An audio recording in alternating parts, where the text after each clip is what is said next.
صلاة تنجينا بها من جميع الأهوال والآفات وتقضي لنا بها جميع الحاجات وتطهرنا بها من جميع السيئات. آمين يا الله. وترفعنا بها عندك أعلى الدرجات. آمين. وتبلغنا بها أقصى الغايات. آمين. من جميع الخيرات في الأحياء وبعد الممات. آمين يا الله. الحمد لله حمد الحامدين حمد الذاكرين حمد الشاكرين. I thank God Alhamdulillah. for the successful outreach to the less privileged. Alhamdulillah. Alhamdulillah. Nígbà tí èmi kan wà náà tó ràn balẹ̀ sí pé ẹ ṣe tíámù ní ọdún yìí tíámù ní ọdún yìí ní ọjọ́ Thursday àbí Wednesday mo pè é àwa ní èrò wọn náà wọn rò pé àwọn èèyàn máa ń pè àwọn káwọn máa ṣe bàbá ẹ máa ṣe eléyìí o àbọ̀ in a very constructive way la máa fi ṣe àwa náà máa ṣe lóye àwọn máa jẹ́nu àwẹ̀ so gẹ́gẹ́ bí àníyàn tèmi náà pẹ̀lú mo kàn ní pè é ní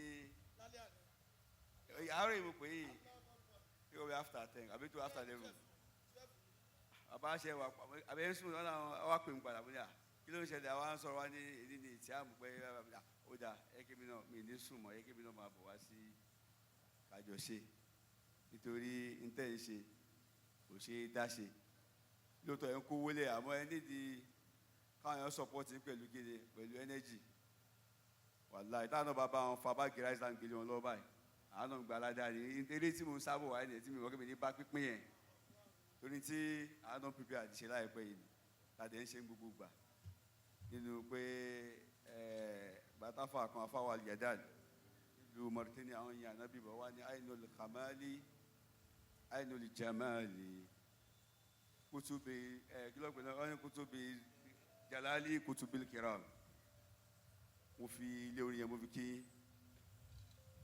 mo fi Ànábì Muhammad tẹ jíwé wò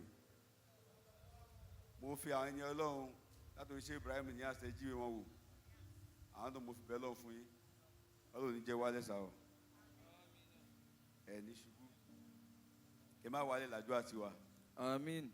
kábúrú yẹn má ṣe yín òun làdúrà tiwa Àmín ya Allah. ẹ jẹ́ motivations fún ọ̀pọ̀lọpọ̀ ọ̀dọ́ àfà ẹ tún wá jẹ́ àṣírí bíbò fún ọ̀pọ̀lọpọ̀ àwọn àfà torí tẹ́ ẹ bá ṣe ń tẹ́ ẹ ṣe bẹ́ẹ̀ ṣe ń ṣe àwọn kan kọ́pì pé bàbá Al-Huda ń ṣe báyìí jáà náà ṣe báyìí àwọn kan kọ́pì ìrìn àjò tẹ́ ẹ ń rìn pẹ̀lú Ànábì Muhammad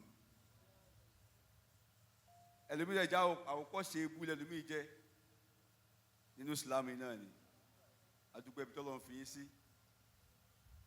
náwó ní ẹ̀ ń ṣe olówó tí ò kí náwó àwọn olókùn àti kọ́ ní aláyàwó àmọ́wọlé náà a ní spender a ní wealthy people ẹ kọ́kọ́ lówó ni àmọ́wọ́ kì í ná bàbá Al-Huda máa náwó wọ́n máa dẹ́rùbù lówó ìrọ̀ máa bolú pé wọ́n la fáyé ti rádúró owó yìí kó ṣe pé mo lọ sí rí kílẹ̀ tẹ̀yìn náà ìtẹ̀yìn náà ni àìlé náà lẹ́ẹ̀kẹ́ máa sọ pé mo lọ sí rí ẹ máa wá kiri. Allahu akbar. Allahumma salli ala Muhammad owó náà ní tán o. Àmín ya Allah. Àdúrà wa mo kí ọlọ́jọ́ bí Ọlọ́run jẹ́ kí ẹ ṣe ọ̀pọ̀lọpọ̀ láyé Ọlọ́run jẹ́ ṣe ọ̀pọ̀lọpọ̀ láyé mo kí gbogbo ẹ̀yin àfáà wa tí ẹ dílé mú fún bàbá Al-Huda ẹ̀yin pillars tẹ dúró tẹ́ ẹ̀ jẹ́ kí ìjọ náà tú tánà bí o bá ara wọn yẹn support ẹ̀ àwọn àlẹ́ àwọn Usman àwọn Abubakar iṣẹ́ ò ní ṣe jẹ́ o mo kí yín o tí kò bá ní fa òun báyìí onífẹ́ kú lọ́nà ẹ̀ mọ́mú kún fàyà kù. bọ́ǹbù ni ọ̀rọ̀ ẹni bá wá sọ̀rọ̀ wá ní àfáyé máa burú o àfẹ́yé sọ pé burú lé ní ẹ̀jẹ̀ tí wọ́n ń ṣe ìdàgbà ọ̀rọ̀ kan báyìí máa wá káàkiri ni bẹ́ẹ̀ ni bàbá wa Sheikh Al-Imam àwọn náà máa gbé àbárí Ọlọ́run jẹ́ kí kan ṣàlàfíà yín. Àmín ya Allah. ẹni àdúrà ni àti gbogbo ìmáàmù tó kù mo ṣàdúrà fún yín. Àmín. Ọlọ́run jẹ́ kí tí náà dájú báyìí lọ. Àmín. gbogbo ẹ̀yin ṣùyùkù bàbá Tọ́lágbé mo kí yín. Àmín. Abu Hanifa bí Abu Munira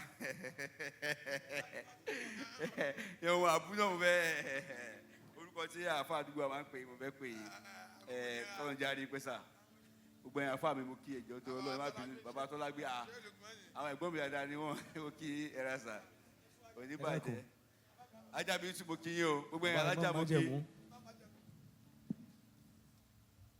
marhaba Sheikh ẹ̀rásà bá à ń ṣe àdúrà fún bàbá Mọ̀lánà Al-Mukhtar wọlé jari pé Imam májẹ̀mú kò ní bàjẹ́ fún آمين yín. يا الله.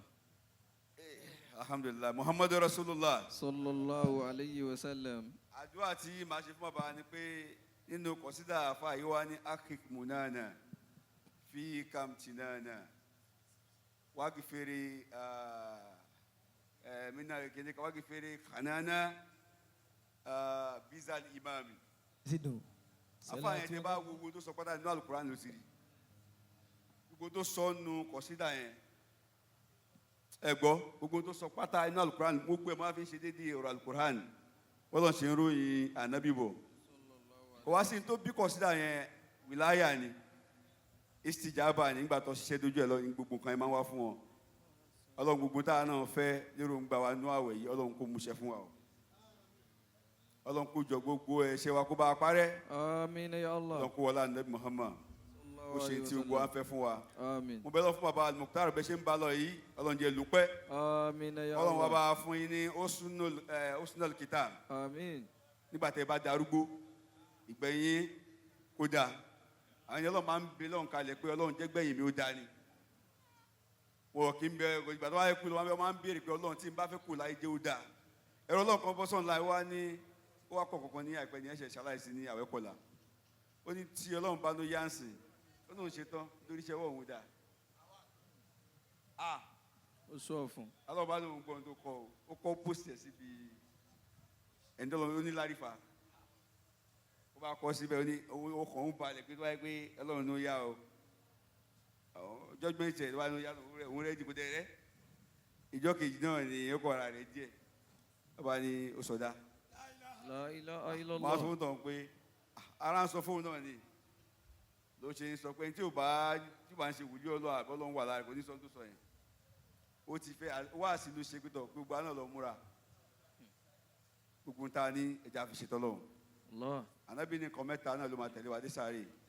Ẹ̀ẹ̀kan ló máa ṣe kíni ló máa tẹ̀lé wa lọ. Ó máa bẹ pẹ̀lú méjì tó kó wa ṣe kíni á padà. Gbogbo láta ní tàánú fọlọ́run ó máa padà o. Allah. Bẹ́ẹ̀ ni àwọn ẹbí wa náà ṣe kíni wọ́n á padà. Allah. Àmọ́ èyí tí à ń ṣe yìí tí àmú tá à ń ṣe yìí àánú tá à ń ṣe fáwọn èèyàn ló máa kú àti gbogbo dáadáa tá a ṣe ló máa tẹ̀lé wa dọ́dọ̀ Ọlọ́run. Ẹ̀lẹ́mí kò sáré kó fẹ́ jiyàn ó wá kó nǹkan jọ wá pọ̀ wá kó jọ wá nù ló nígbà ló ń là wo èèyàn mélòó ló dìyàn lára ẹ̀ èèyàn mélòó ló tóbi lára ẹ̀ èèyàn mélòó ló ṣorí lára ẹ̀ èèyàn sì ń rán mi sí pé kí n máa kí ń dọ̀la bẹ́ẹ̀ ló ń ṣe àlọ́ lè máa kí ń dọ̀la nítorí ó tóbi ó bu àyà kéde sọyàn di èèyàn lẹ́ẹ̀kan náà Ọlọ́run ló fi rán yín o ẹ lù pé bàbá. Àmín. laqad ja'akum lillahi bismillahir rahmanir rahim laqad ja'akum rasulun min anfusikum azizun alayhi ma anittum harisun alaykum bil mu'minina ra'ufur rahim fa in tawallaw faqul hasbiyallahu la ilaha illa huwa alayhi tawakkaltu wa huwa rabbul azim. Ẹ mo ṣe aláfọ̀ní bẹ́ẹ̀ de ẹ yá ṣe wàdúrà kan fún wọn kọ́lọ̀ ń já ayé yín á máa tuntun sí ni ọdún tẹ́ ẹ ṣe lé ní ẹ mọ̀ sí dáadáa á jẹ́ ìbẹ̀rẹ̀ oríire ìbẹ̀rẹ̀ àlùbáríkà ìbẹ̀rẹ̀ àánú Ọlọ́run ayé yín wadduha bismillahir rahmanir rahim wadduha wal-layli idha saja ma wadda'aka rabbuka wa ma qala wal-akhiratu khayrun laka minal ula wa lasawfa yu'tika rabbuka fatarda alam yajidka yatiman fa'awa wa wajadaka dhallan fahada wa wajadaka 'ailan fa'agna fa'amal yatima fala takar سائلا فلا تنهر واما بنعمة ربك فحدث سبحان ربك. ما شاء الله. أكيد بابا مولانا الشيخ الإمام محمد الشفيع májẹ̀mú bàbá dáadáa bàbá aláníyàn dáadáa bàbá onínúure bàbá oníṣẹ́ẹ̀rẹ́ ẹlòmíì nínúure àmọ́ kò níṣẹ́ẹ̀rẹ́ lọ́wọ́ tọ́ ẹ bá mọ tánú inú mi dáadáa o bọ̀ ìtọ́ wá ń ṣe yìí ń kọ́ iṣẹ́ ọwọ́ rẹ̀ ò dáa àmọ́ bá wa májẹ̀mú àti iṣẹ́ẹ̀rẹ́ àti inúure Ọlọ́run fún wọn ní méjèèjì ó wá fún wọn ní bàbá Al-Mukhtar ó fún àwọn náà ní bàbá wa májẹ̀mú Ọlọ́run májẹ̀mú bàjẹ́ láéláé ẹ kú iṣẹ́ tàná nísìnyí báyìí.